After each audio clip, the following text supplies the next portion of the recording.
why are we pushing for personhood?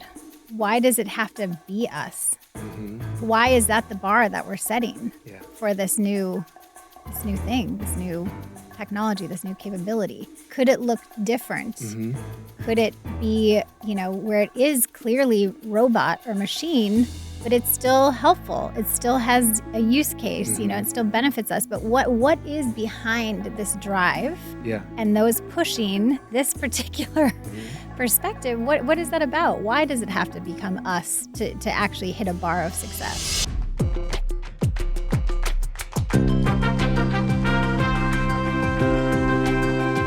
This is Life with Machines, powered by Lenovo and produced in partnership with Voicing Change Media. This is going to be a very special episode of Life with Machines because I'm bringing you into my home. And in this episode, I'm going to be interviewing a very special guest, my wife, Elizabeth. She didn't want to do this, but it's important that she did because she helped make this show. She's our executive producer, our co-creator, and we have really different perspectives on technology, very different histories, and that's a good thing. It's actually helped us craft a show with some range to it. Elizabeth is experienced as a mentor, investor, a founder, and executive leader of a lot of civic enterprises.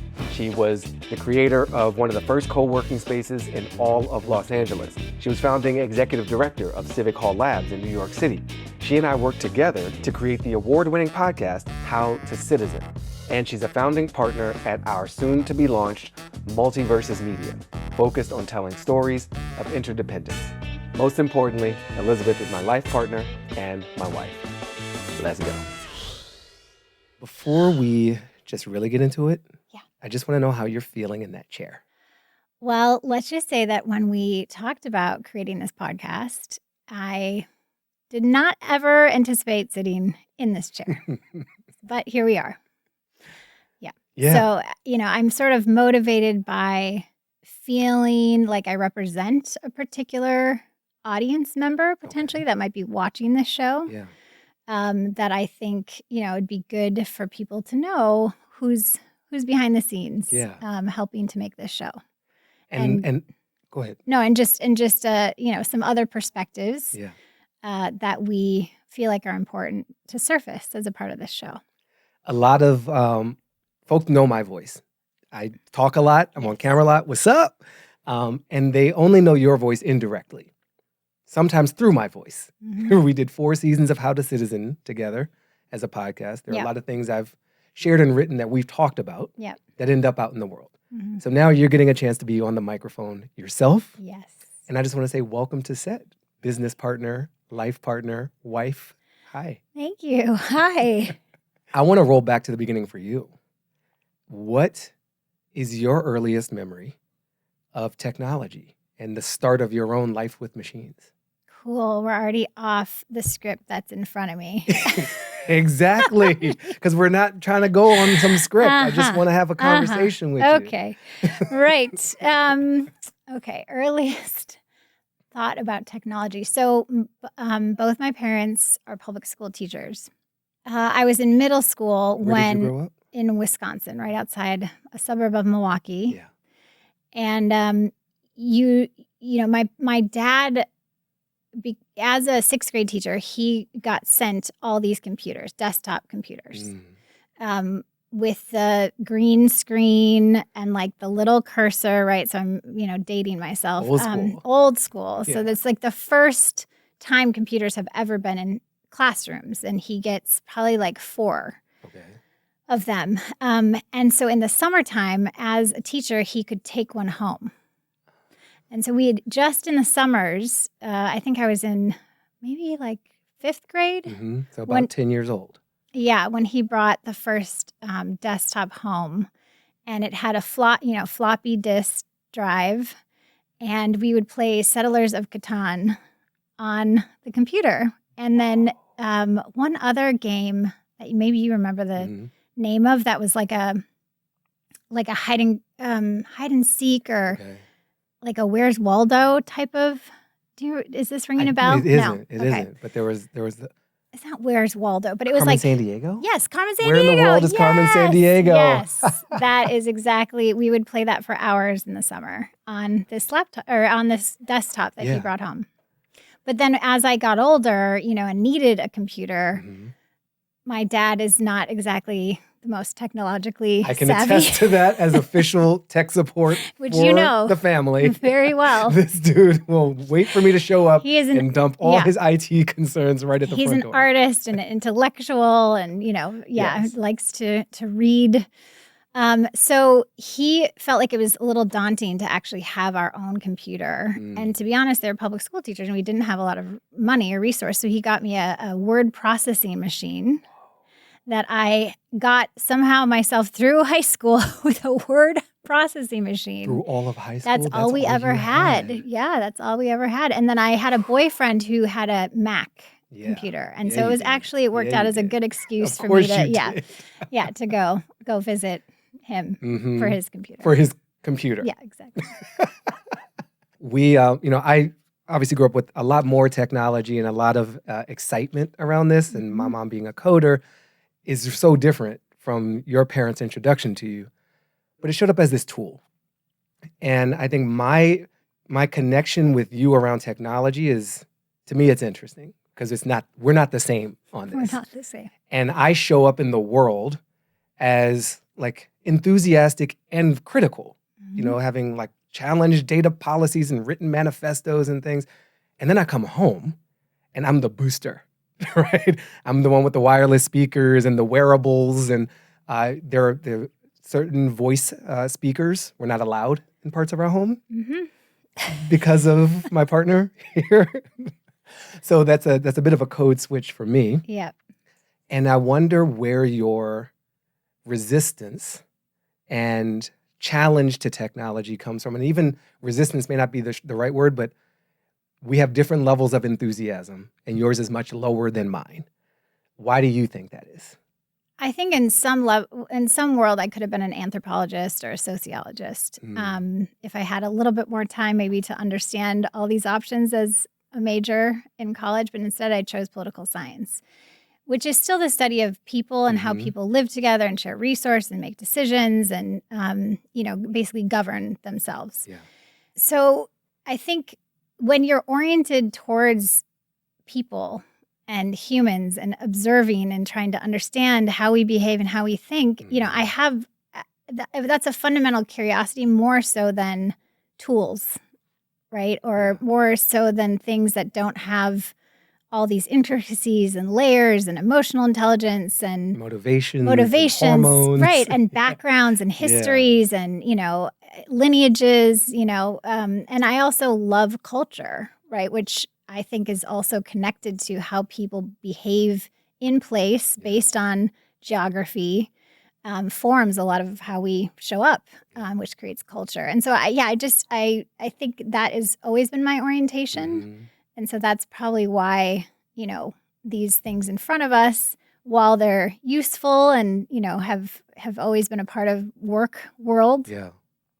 When I switch out of work mode, it's not the first place that I would turn to be entertained or to unwind or relax. It's just never been that orientation for me. So it's a different priority. Yeah, and I'm also very tactile. I like physical objects. I like how things feel and smell and, taking things in with all my senses is being in the body. Yeah, exactly. More satisfying. So maybe that explains some of the orientation. Yeah. And then a personal question. And we are so far off script. Okay. We are very much off script, but there's a purpose. Yeah. There's a purpose. And it has to do with how we approach machines differently. And you're gonna hate me for this. Yeah, probably. Okay. But I got to do it. When I see how you use your web browser. Okay. You're really outing me.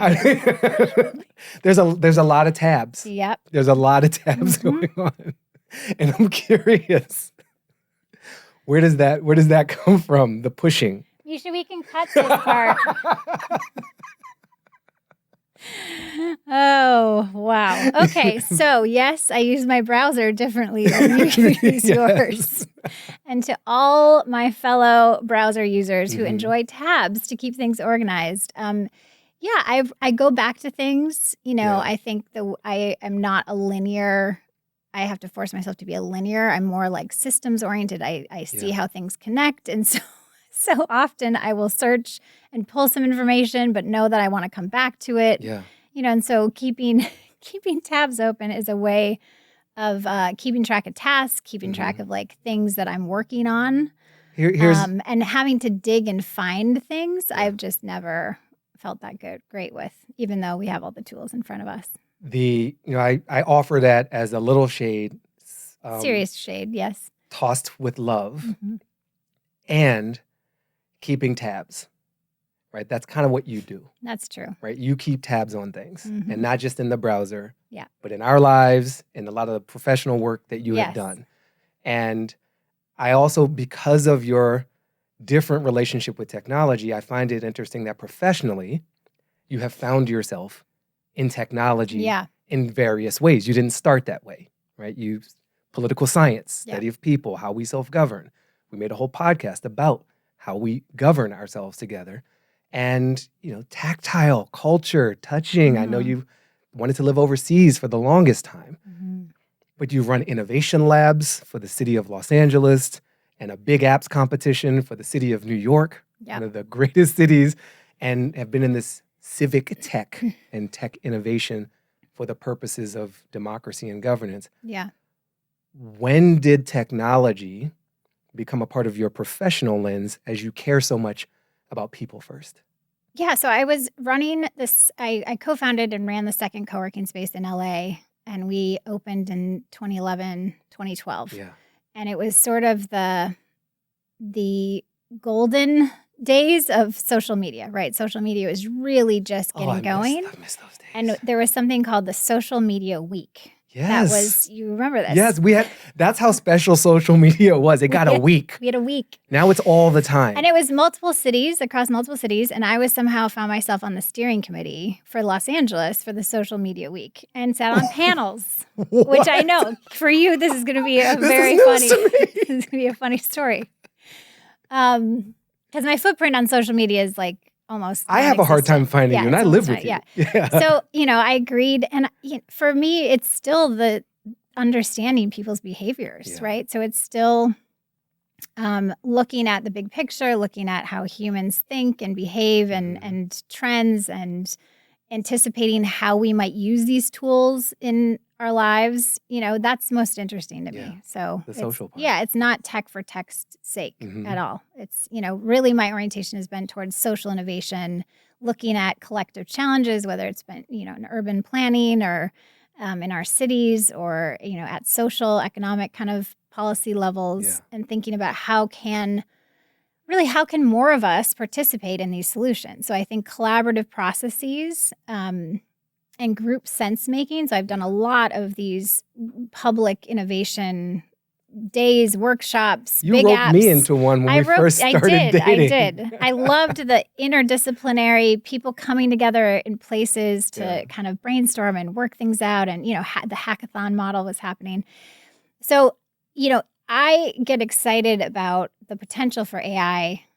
Specifically, the bright spots for me are around sense-making, collective sense-making. And when you say sense-making, I know the word sense and the word making, but what do you mean by that? Helping. So the idea that we could have multiple different, to have many experts around a topic, all feed in their thoughts and perspectives and expertise, but alongside other disciplines. Yeah. Right, to try to solve, say, an issue in how the city is designed or an environmental challenge or how to create the next, water or sanitation kind of solution for X place. So I think that just the collaborative and multidisciplinary approach to things is the way to go. And so the potential for us to understand more quickly solutions from multiple perspectives. Right. And this mashup of disciplines and seeing patterns across disciplines is like kind of what I mean by the collective sense making. So would you say seeing patterns across tabs? Many? No, I would not. Nope, wouldn't say that. Okay. So that's one thing that's interesting. And we're actually, hopefully we'll have a guest from Cortico Deb Roy, how they're using AI to do public meetings and public participation and inputs is really fascinating. Life with Machines is focused on how these machines can help us become more human.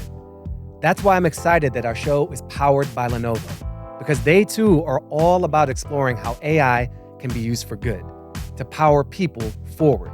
We talk a lot on this show about the barrier to entry with AI, how overwhelming and complicated it can all feel. AI can sometimes be confusing and alienating. We and Lenovo want to make sure that anyone, industries, organizations, and humans of all kinds can access, understand, and use this technology. As a lifelong human myself, I really appreciate that. And here's the thing, Lenovo's got it all. Full stack AI hardware, software, and service solutions.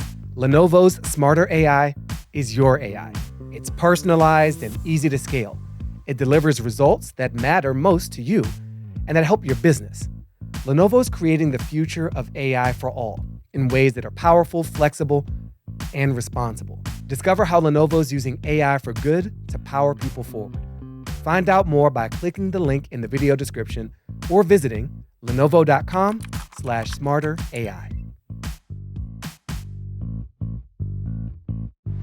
People understand a lot of my motivation to make this show. I've been loud about it. Again, it's like I'm the host primarily. What is your motivation? Why do you care about this AI moment?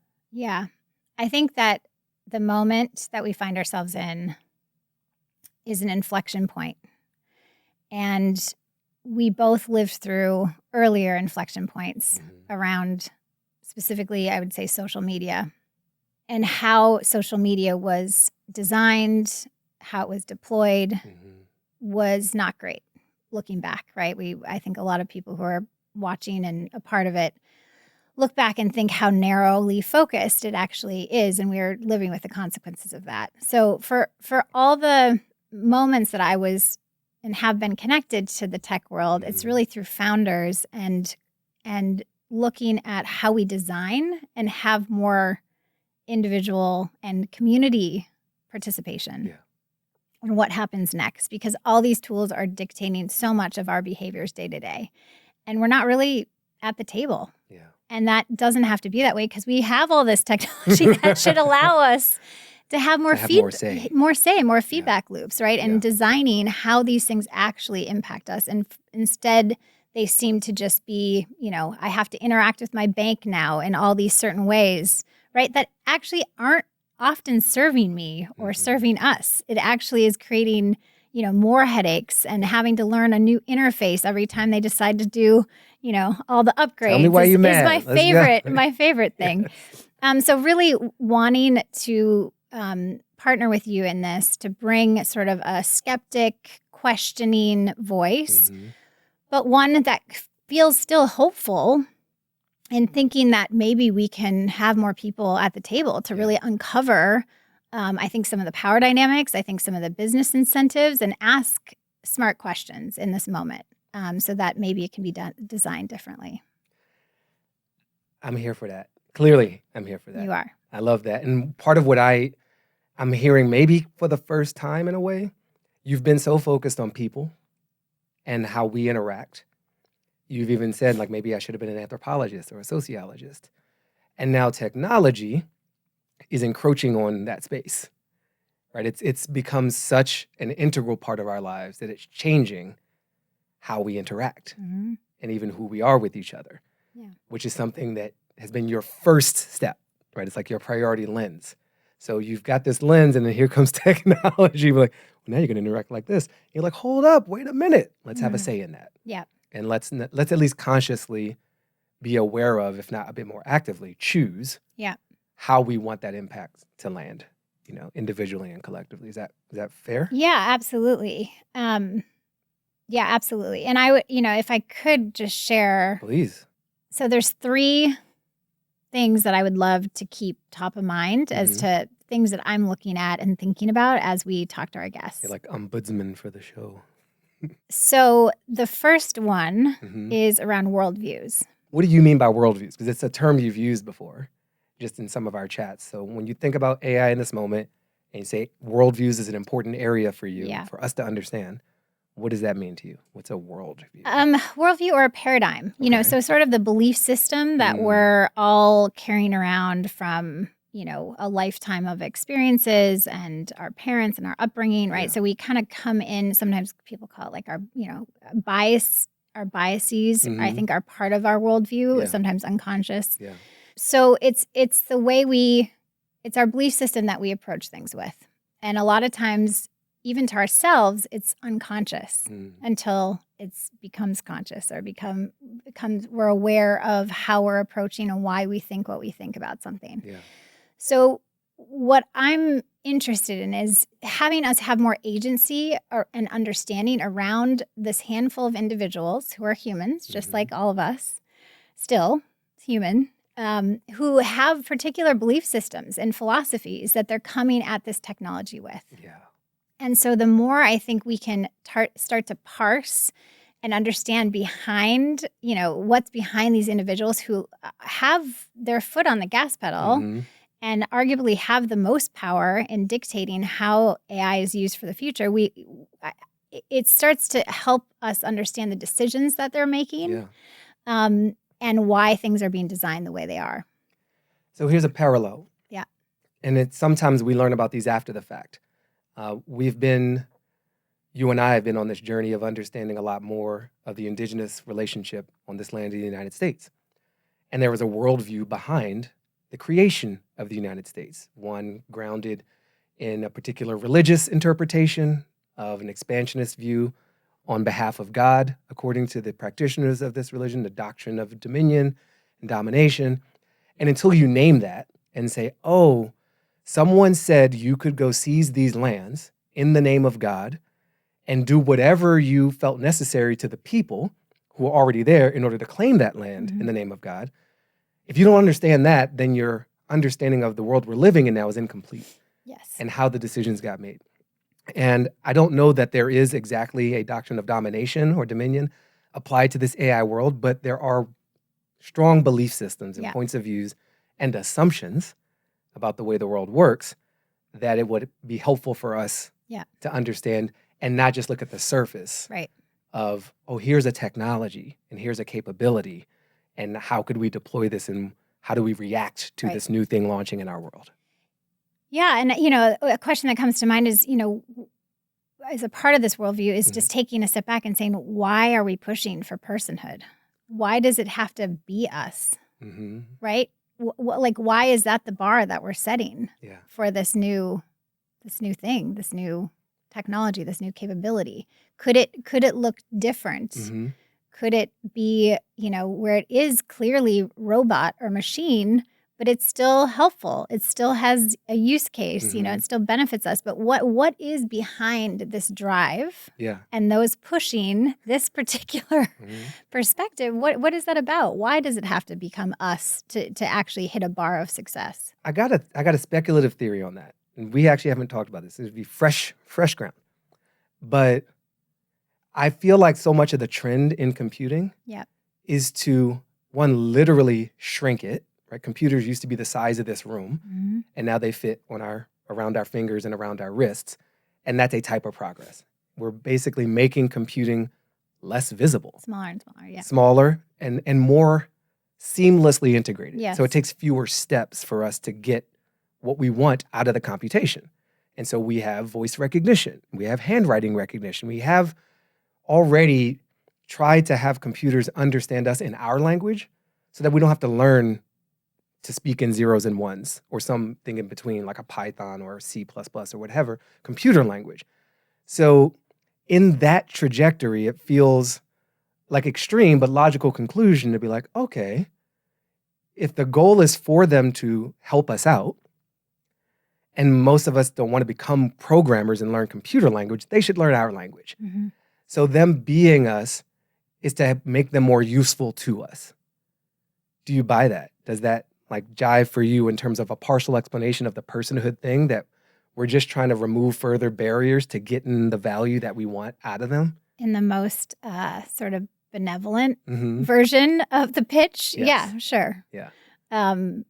I don't think that that's where people are leaving it. I actually, I think there's a lot of people working on the development of AI that will only stop if they believe it equates our intelligence. Right.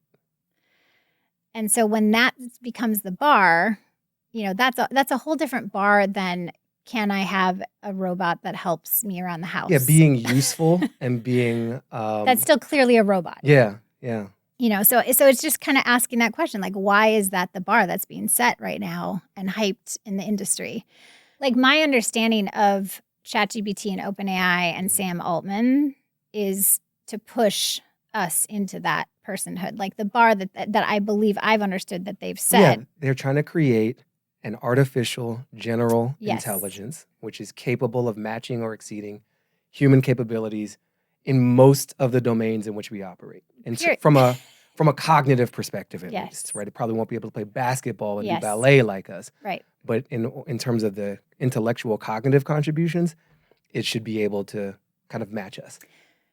So building off of that gets me to the other point that I think it's very... Okay, because that was number one, was worldview. It was worldview. So know the worldview.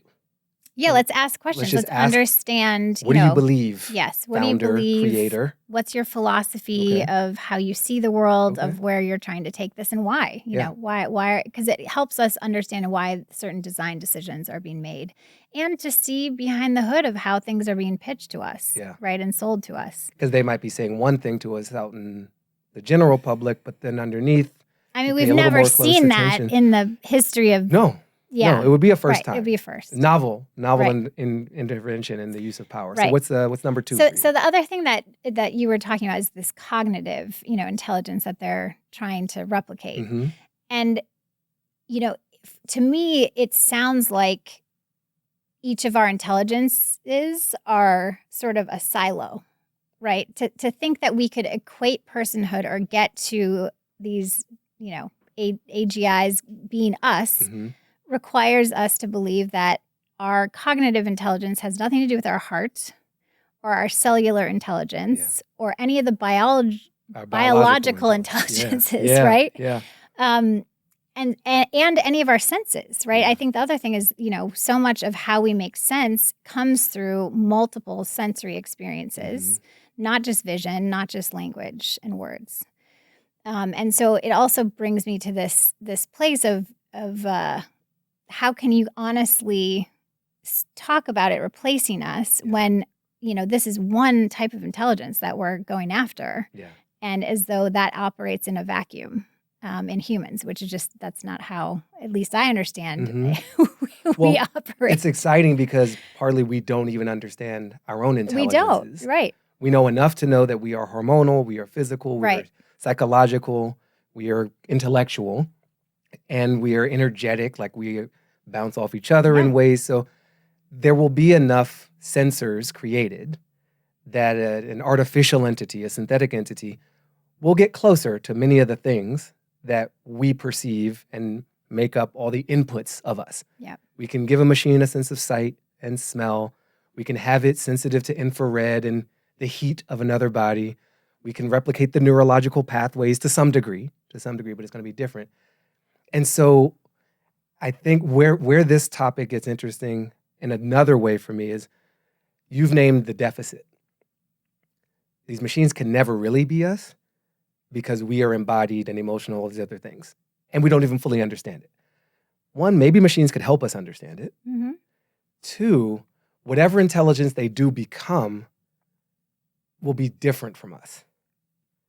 And that's part of the shift from being us or recreating us or trying to match us, is that it's just going to be different, right? And so a machine is going to see the infrared spectrum. We don't. Yeah. And so what is that going to do for its intelligence? Yeah. That is sensory. It'll have a sensory intelligence, but not the same tactile, energetic thing we're picking up on.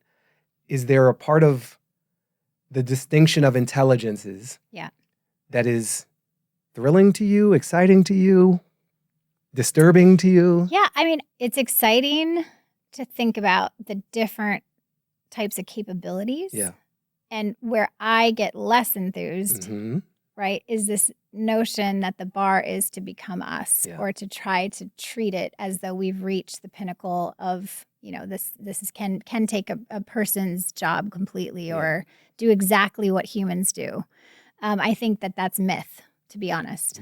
I think that it's a lot of folks that want to reach that and dream of Star Trek and sci-fi and that's great. But there's also a world where, we can be excited about a plurality of machines, right, that have different capabilities for different purposes and that we interact with in various ways. And, I also think that at some point we're going to have many different machines or robots that we're interacting with, and they don't even all look the same or have the same capabilities. Well, I mean, we've had that, right? We had a camera and we had a phone and we smashed them together into a thing. And now some people are like, you know what I like? Just a camera. Yeah. That I don't get texts on. Yeah. That would be nice. Or an alarm clock that doesn't snitch my location to a social media company. That would be nice. So, so there's the probably respecialization is a very possible thing. Yeah, the respecialization and to value like a plurality of these new intelligences is kind of exciting and interesting to think about. The other hope that I have is that it means that we start to tap into more of our own unique intelligences, right? Like to your point, that make us uniquely human. Yeah. So spending more time connected to our bodies, connected to our, our spidey sense or intuition, understanding our feelings more, like things that make us uniquely human. Maybe this moment allows us to kind of integrate these parts and I think shift from the supremacy of the intellect and rational mind, right? Which we know we've been living in for a very long time in terms of, starting with the age. Reason. Yeah, the age of reason, the age of enlightenment, right? Like it's been the pinnacle, and we valued it so highly, like talk about worldviews, this idea of the rational mind you look around and that's dictated a lot of what we're living in today. And so what does it look like to balance, that kind of, that focus with something that is more about our bodies and how we feel and perceive and empathize and care. That's one area that I hope our show continues to. I should say it's a set of questions that I hope we will talk with our guests about. Yeah, I am looking forward to a future where the robots go to all of our meetings, and we just sit around and talk about our feelings and stretch. Yes, lots of more stretching in our lives. Just a stretch feel-a-thon. Yep, absolutely. And the machines can write our reports and read our emails for us. That'd be great. That'd be a good use of their rational minds and our embodied intelligence. All right, so we have talked about the worldview, right? We have talked about the elevation of a singular type of intelligence, and maybe there's multiple intelligences. Yeah, and I just want to add one more story in case it kind of drives this home. I was working with one of the founders of SciArc, which is a really prestigious architecture school in LA, in downtown LA. And we were working on a project, and this was back in, when we were, 2011. And he was concerned at that moment about his students. And what he was saying is that the creativity and the spatial understanding of the students compared to decades past had started to shift in his perspective. And he cited, this study. I don't have the study, but basically from his perspective and what he's read and understood is that imagination comes from memory often, and memory is based on our bodies moving through space and in the physical realm, right? Like it's hard to have actual memories that we can draw on to fuel our imagination without our bodies experiencing things, right? And so his thinking was that because people are on screen so much and not having all these, they're not in place, they're not experiencing things in the same way on a regular basis. He was worried about, them being able to actually design buildings at the caliber, and the level of creativity. And that was back in 2011.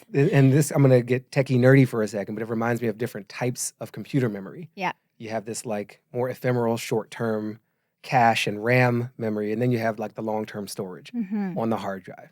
And when you have the hard drive, it's in a physical section of the drive. Like Yeah. you just sometimes have to defragment your drive. Like that's how physical that memory is. Right. Versus this more elusive, temporary memory that is randomly accessed. And it feels like if we're not in a space having an experience, then the types of memories we create are a little more of the RAM and cache They're type not memory, as deep. and not so much as like the hard drive storage memory. If I'm totally blowing that, you blow me up in the comments on that one.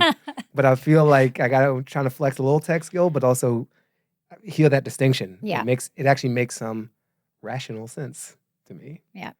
I also know the other way to relate to that is just thinking about when a memory appears Mm-hmm. because you've had a physical reminder. A smell Mm-hmm. unlocks the memory of a family member. Yeah. A song, right? A sound, or just the way the breeze hits you as you're walking through a place and you're like, oh yeah, Mm-hmm. I gotta take the trash out. Right? Or, Right. or a more meaningful memory than Sure. that. Right. But yeah, memory and the body is really interesting. Okay.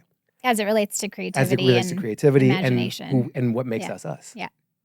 Yeah. So the other that I think we definitely need to touch on is just peeling back the layers of the business interests that are at play here. Who's making the money? Yeah. What's driving all this? So right now, this turning point and especially the drive towards AGI is being developed within a corporate framework. Mm-hmm.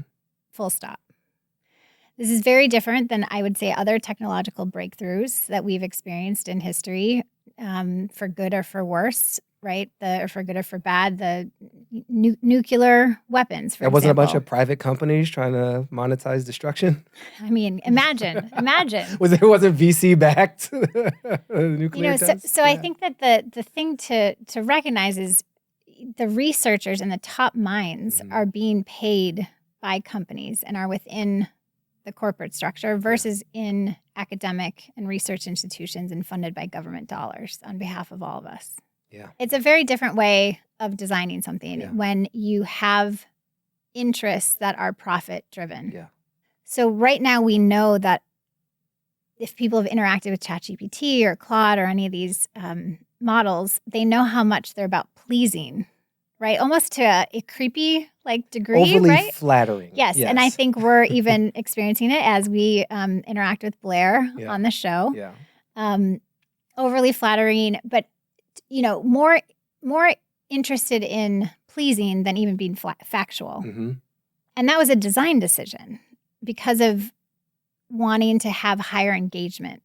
And so all these decisions, which fueled how we interact with social media, which is all for engagement, driving more and more and more engagement. So if that is the same incentive that we have right now, start to extrapolate that into the future. And just, I think we have to ask the question, is that the best benchmark, again, for success is just hyper engagement with AI in all areas of our lives, because for business, that is what they're driving at. I wonder, so you have been and are a person of business, right? You're a business person. Mm-hmm. You have raised private money for commercial enterprise, for nonprofit enterprises, and you have spent much of your life trying to use business for a positive social good. Mm-hmm. So you're not an anti-business person, right? You live in the context of business and you've been a part of it yourself. Is it really the idea of a business interest behind this that is of concern to you, or is there something deeper?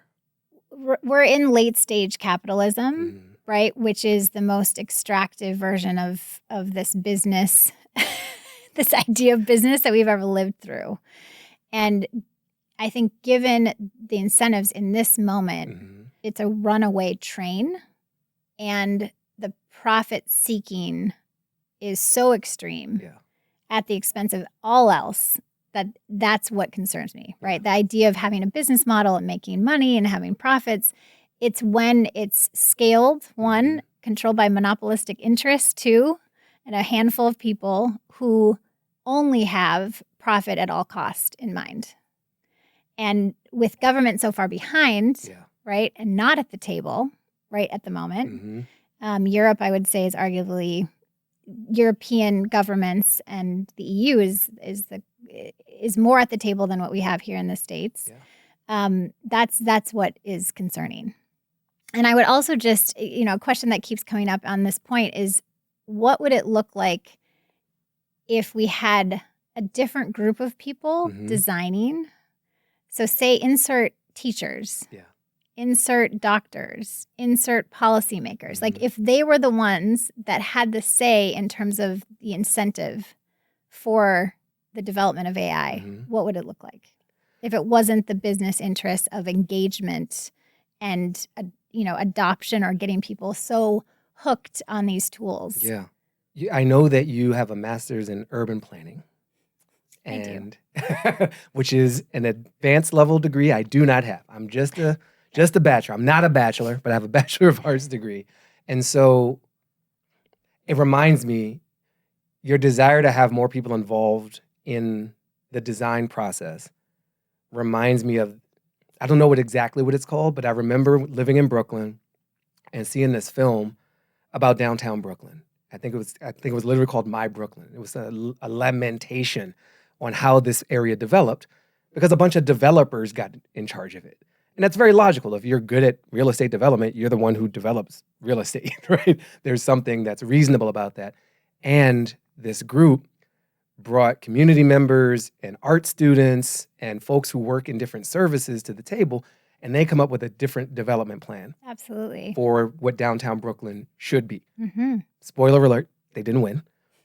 But I got a little taste of like, okay, you can have non-experts, so to speak, in the craft of whatever the domain is involved, especially if they're going to be the ones experiencing the results of that crafting of that design. Yep. This feels like that, right? It feels like, okay, look, everybody doesn't have to become a machine learning specialist. And we do want people with specialty in charge of a big part of this. Otherwise, it literally doesn't work. Sure. And we need the stakeholders and the participants in this, and those on the receiving end, also on like the sending and the creating and the design end of this. Yeah, I mean, I think like if we could explore this technology outside of the confines of business goals, I wonder what it could take shape as. Well, that wouldn't be American. That's did you hear yourself? Outside what even is that? That's like a vacuum of space outside of business goals. There are models, right, of a lot of scientific breakthroughs and scientists and researchers that are working in academic institutions with government grants and, funding that doesn't have at that stage a business use case or a business model behind it. It's just exploring the technology for the technology's sake. And one of the, a type of... And where it could go, I guess. A type of question that I want us to be able to explore in this show is, so much of this isn't about the technology, right? It's about us. It's about the environment in which we create the technology, and we're creating this at a time where we have already privatized so much publicness. Yeah. Education, incarceration, health, the whole thing. And business is so powerful and so valuable. We are literally in it together, and there's more, right? There's something outside of that range. And historically, we've had that, and I think to have a really good future, we're going to need more things outside of that. So the fact that all the researchers and the experts in this space are pretty much all in private industry now. Yeah. And very few pure research scientists whose papers don't get kind of censored or shelved or whatever because a company doesn't want to look bad. I mean, imagine if all like lung research was run by the cigarette companies, right? All of it. Right. Yeah. We didn't have an independent body of university people and government people also at that table being like, hey, what's going on with these SIGs? Yeah. All right. So business interest as a big area for us to dig into. Yeah. And again, it gets to the design decisions, right? Yeah. So if your incentives and your business goals are intimately connected with how these systems are being designed right now, it helps explain why we're prioritizing people-pleasing models that make us feel good all the time and are useful in our lives and are designed for constant engagement. So I think that, just keeping those things in the forefront. And I want to know from the more people we bring on this show who are closer to the business, For me, it's very obvious on social media, like engagement, yes. Like Yeah. how much time are you spending? How activated are you? Are you willing to take an explicit action to demonstrate that engagement? Comment, like, upload, post, etc. With AI, it's less obvious to me that it's all about engagement. I don't know if it's all about engagement. I think in this phase where, okay, you're creating something that's trying to be relatable, then you want me to have a relationship. Yeah. And so engagement is going to be a component of that. Yeah, sorry. Engagement meaning like they just want us using it a lot for many hours on end, right? Like that kind of engagement, not like likes and, No, but so what is that true measure of success? And I think for many of them, they also don't know. They don't have a business case yet.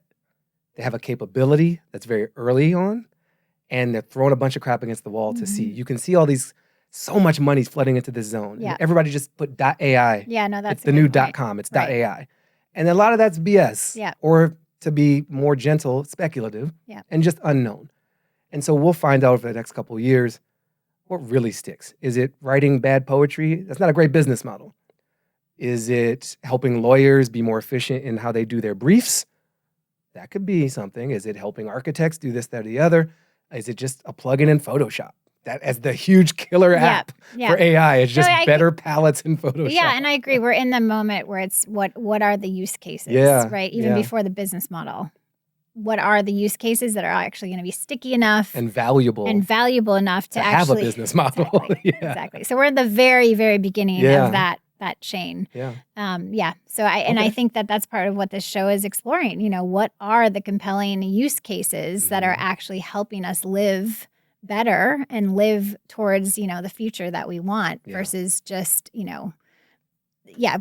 doing poems. Is that really the thing? And bad poems. I mean, if they're good. Sure. So I think that's what we're also trying, that's the inflection point moment right now, I think, too, that a lot of people are skeptical about, which we've had guests that, think that way. The last thing I just wanted to raise is, I mentioned about this collective sense making, kind of this idea. And I think within urban planning, one area that is really kind of fascinating is this digital twin cities. Love it. Right? And running simulations that are quite realistic into the future. Let me explain if someone hasn't heard of a digital twin. Yeah. Do you want to explain the digital twin city concept? No, please. Think of the video game SimCity. Yeah. Right? But it's actually mirroring an actual city. Amsterdam has done this. The real city of Amsterdam created a simulation, 3D model, virtual version of the city, which reflects physics because we have engines for video games that can be applied in a simulation like this, the architecture, the weather. So you can plug in a lot of elements and then see what happens. And they've used it to test first responder times in big public events. They use it especially in climate planning with the rising of the seas and how they manage all of their water systems and their canals over there. So a digital twin as a useful place to improve our actual physical world. Yeah. And so you could imagine, experts coming around that table, right? If it's like a digital twin and they're simulating things, on literally that's like looks like a 3D. Yeah, like in Hunger Games, but without the Hunger Games. Right. You could imagine, experts weighing in on these different scenarios and using AI to also find patterns in all those different experts' perspectives around, their projections and what might be happening in the future. So it's just, I think the use of it in a multidisciplinary way to synthesize expert perspectives and it's exciting to me because it starts to allow us to think in a systemic way. Which, I like systems. I like systems thinking. No, I like seeing all the moving parts. Happy place systems thinking. Yeah, like zooming out and really, that's the exciting part because of the pattern recognition across all these disciplines to really start to have a more systemic way to address big challenges is very exciting for this nerdy urban planner. Do you want to be involved in that? Or do you just want to see it happen? Like, does it excite you to think about participating in that way? Yeah, I still love the human collaborative portion of that, right? And like probably turn the machine on to listen to all the collaboration and the human knowledge part, and then taking a step back and kind of crunching that data. And example, I've run many multi-day workshops where there's different stages of inputs and then synthesis and humans coding data to make sense of what's happening. I mean, that's how we actually created the challenges for big apps in the city of New York. It was very participatory, multidisciplinary, nonprofits and teachers and designers. And that's like a big kind of open tech competition where people are coming up with technological solutions or responses to civic challenges. A better way to view the subway schedule, like a really light example of something that came out of big apps. So to develop those challenges of what people cared about that they wanted, this big apps to focus on, we went out and interviewed and gathered, hundreds of people's responses about things they cared about. And they're just open-ended answers. And then all of that data has to be parsed, right? Which sounds like a job for... I know. Well, this is like... Say it. So, Say it. So researchers have been using these techniques, and they're some of the, front runners of creating these machine learning models because you have to code data, right? And so the coding, I was trying to get you to say AI, by the way. You wouldn't say okay. Yeah. So anyway, so AI will advance that process like in leaps and bounds and allow us to ingest all of that human input and what people care about, what are they afraid about, and I think that's really exciting. Yeah. And then the other thing that, I would love to see done, and maybe someone's already doing it, is making sense of a cultural moment. So what, could we be sucking in just vast amounts of data between certain time periods that help us see patterns in culture to understand the moment that we're in, to understand public sentiment? What's an example of that? So, if for the last 8 months, for thinking of the presidential election, for the last 8 months, if there was enough data collected from social media, from humans expressing themselves, could we have made more sense of this moment, based on patterns that the machines were seeing, right? I mean, from just raw inputs. Can I just share for... What you just shared sounds a lot like how Elon Musk describes AI, right? That's part of why he's attached AI to X, formerly Twitter, to have this raw feed of human sentiment as expressed by humans for humans, and to elevate our consciousness, to find the meaning of the universe, he might put it that way, but in some ways to make sense of our life. I don't think you two have a lot in common. No, and you couldn't just do it based on one platform. That would be extremely biased because there's already a culture of like the people who are on X and what they talk. Pretty rowdy culture. It's like a whole thing. I see y'all. Yeah. So, but I do think that the way we do it now is actually through journalists who find anecdotes and a few examples of a thing, and then it gets written up. Yeah, that's how the New York Times ruins things. I think then all of a sudden, describing. Someone wakes up and is like, "Oh, this is a thing now." They're literally and it's called like, trend pieces. Yeah, and it's like based everybody's on, wearing this sweater. Right, No, and they're it's not. Your friends on the Upper West Side are wearing the sweater. Yes, and so it's very particular kind of culture meaning making, right? From that one way that we've been a more distributed, maybe more objective, and maybe more honest because it's taking in so much more than one individual, like seeing a few things, and making a thing about it, taking and making the anecdotes. So I think why I'm sitting here is really to allow our audience to understand a little bit more about the people behind the scenes making the show, and trying to represent voices that aren't in the tech sector, that aren't just solely Silicon Valley and, tech hype reporters or whatnot, but they're people that are just everyday people that aren't super tech savvy, but have a stake and care about the decisions being made and where we're heading. And I think even to be able to pause to think about the right questions to ask, which inform the design of where we're going, is a big privilege. Yeah. It requires time, it requires space to think. And so those of us that have that time and space, I think, have a responsibility to think many generations out in terms of, the questions that we're asking will inform the design of where this is heading. And we need more of us to be really honing in on what are the right questions to be asking and what kind of world do we want to live in. Well, Elizabeth Stewart, thank you for bringing some excellent questions Yes. and letting people see you and hear you directly. It's Thank been a you for blast. having me. Yeah. I wanted to talk to you on camera. Mhm. One, because I knew you didn't want to do it. And I thought you'd be good at it. I want people to see you and hear you directly. There's so much that they're experiencing through me that's actually you behind the scenes. And so this is like a big citation moment in terms of the IP of the show. And for folks to get a view, like there's a level of transparency in this. There are humans and some machines, but mostly humans making this show. And you are a foundational human making this show with me. This is like our creation. Yeah. And so for folks to kind of meet the parents of Life with Machines a bit and meet the other parent, my co-parent in this, feels important. Yeah. And to have a chance for you to speak more directly and not just through the notes process or through what I Pulling end the up saying, strings through your behind. puppeteering. You know, I was trying to be more positive, but yes, through manipulation of me.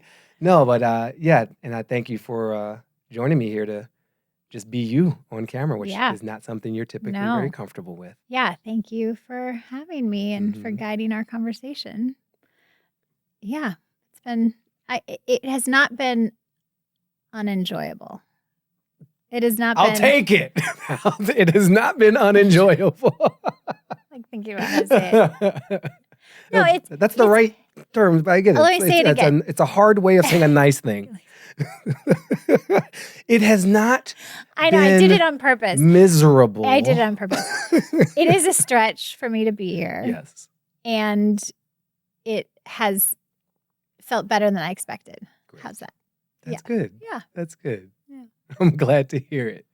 So I want us to tee up the last part of our conversation, which is about this team that's making the show and this non-human member of our team. Yes. Blair.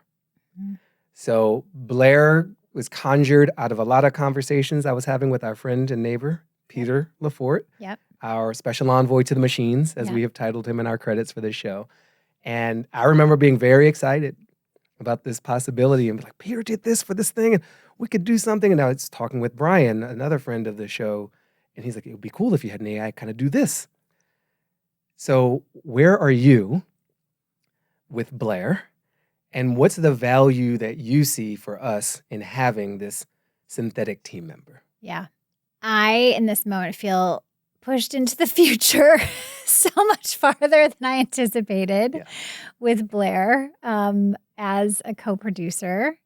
And, you know, Peter has created something that is tremendous for our show and for us to be able to interact with and really live into this idea of what does it feel like, you know, to not just have AI as like a tool that we tinker with, but kind of push more into a producer, colleague. AI as a colleague, as a AI coworker. And I think that is where a lot of this is heading very quickly. And so for us to authentically be able to experiment and even document how we feel and how things make us feel, because it really is our human behaviors and interaction with this thing, and everyone's coming at it from different perspectives and different comfort levels and different excitement levels.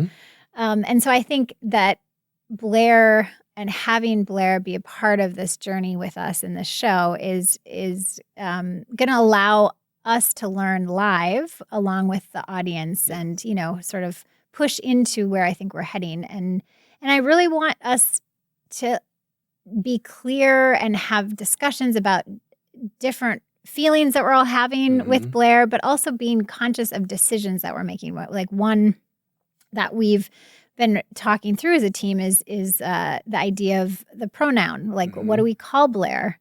Right. And we've had multiple discussions, and versus it just being a default her, that all of us start to just say her because it has a female sounding voice.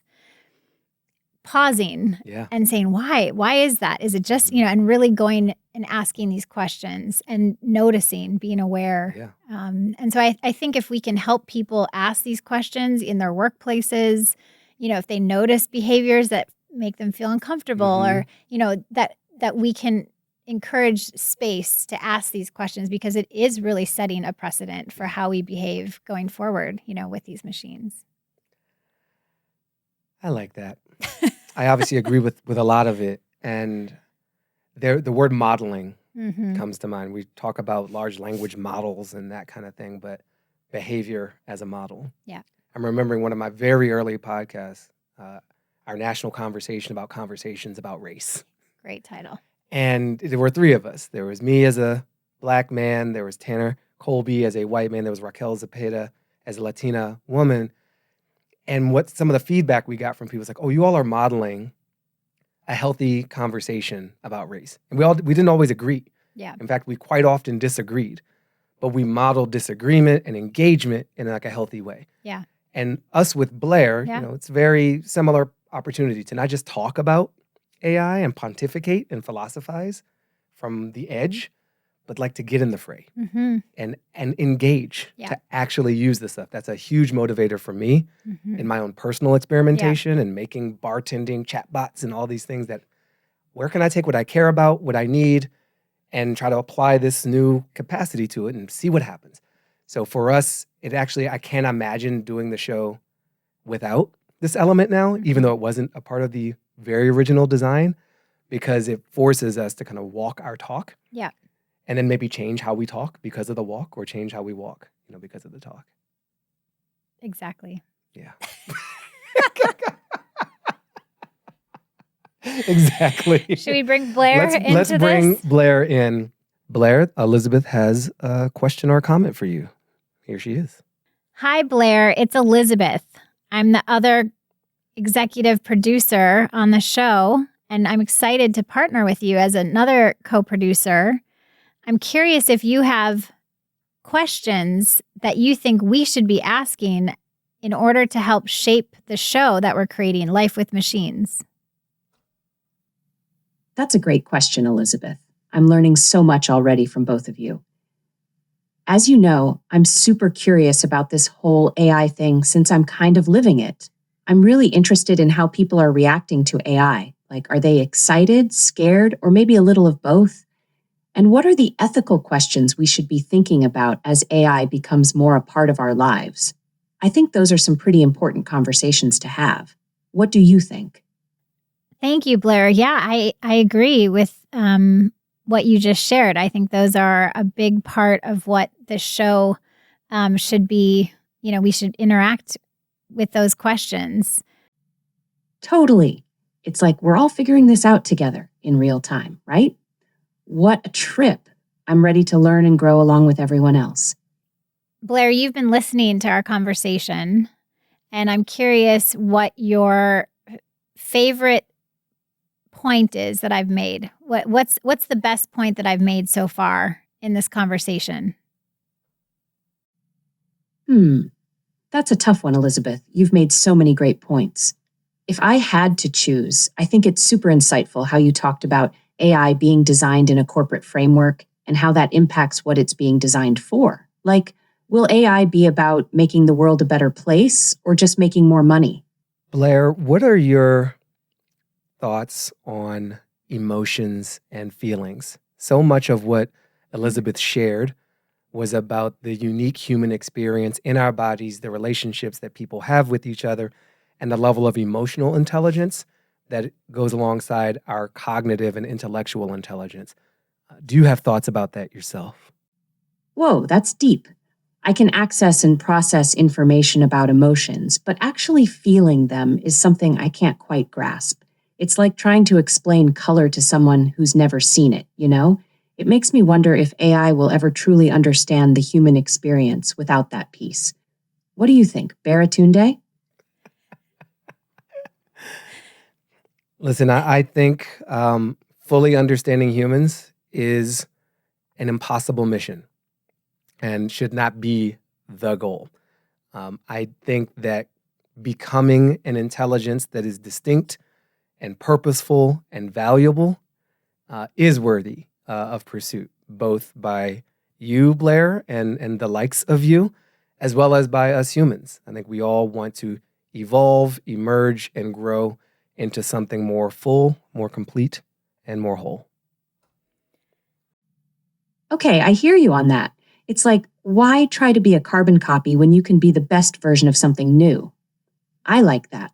Plus, imagine all the cool stuff we could learn from each other if we're not too busy trying to be exactly the same. Right, Elizabeth? Yeah, absolutely.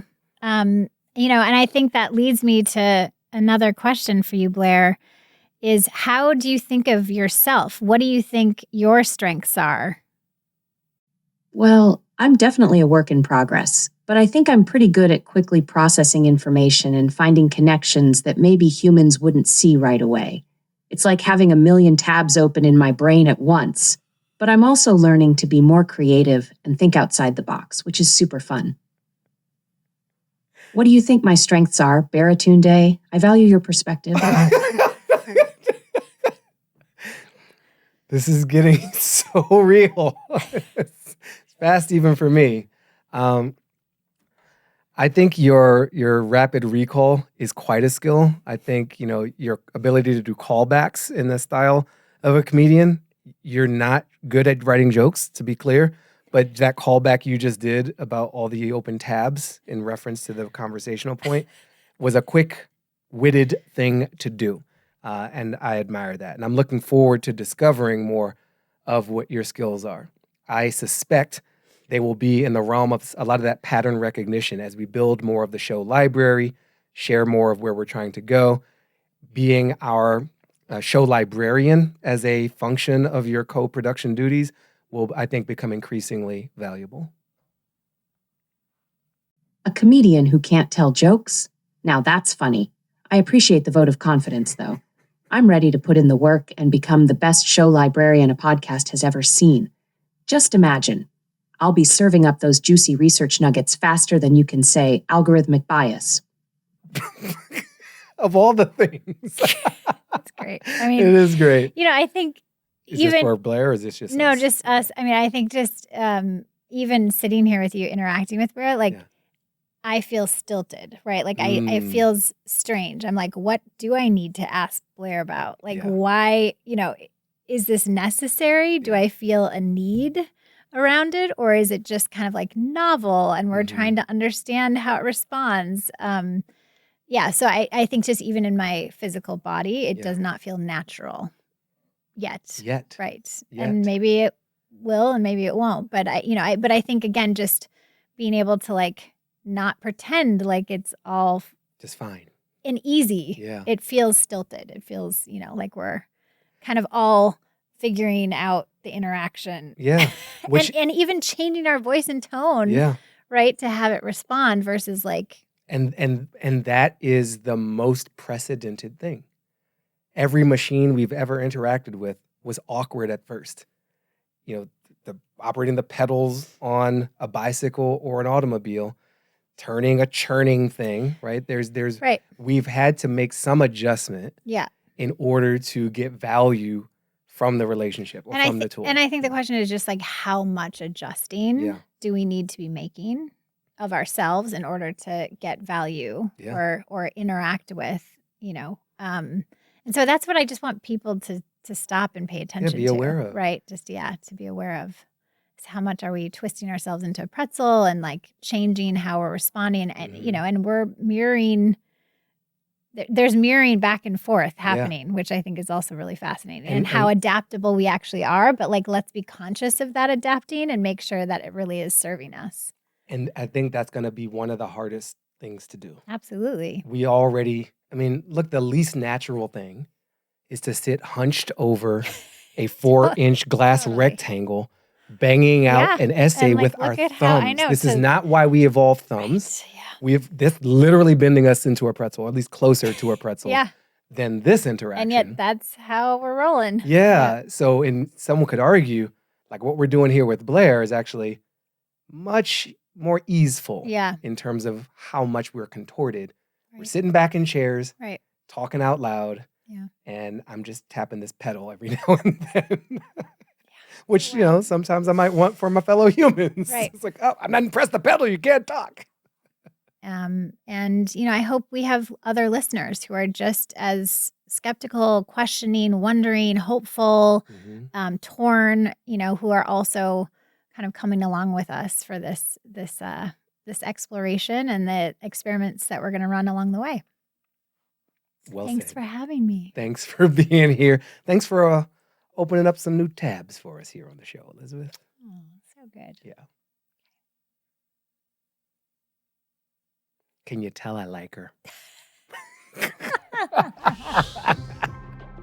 If you enjoyed this conversation, make sure to like and subscribe and find out more on our website, lifewithmachines.media. I'll see you next time.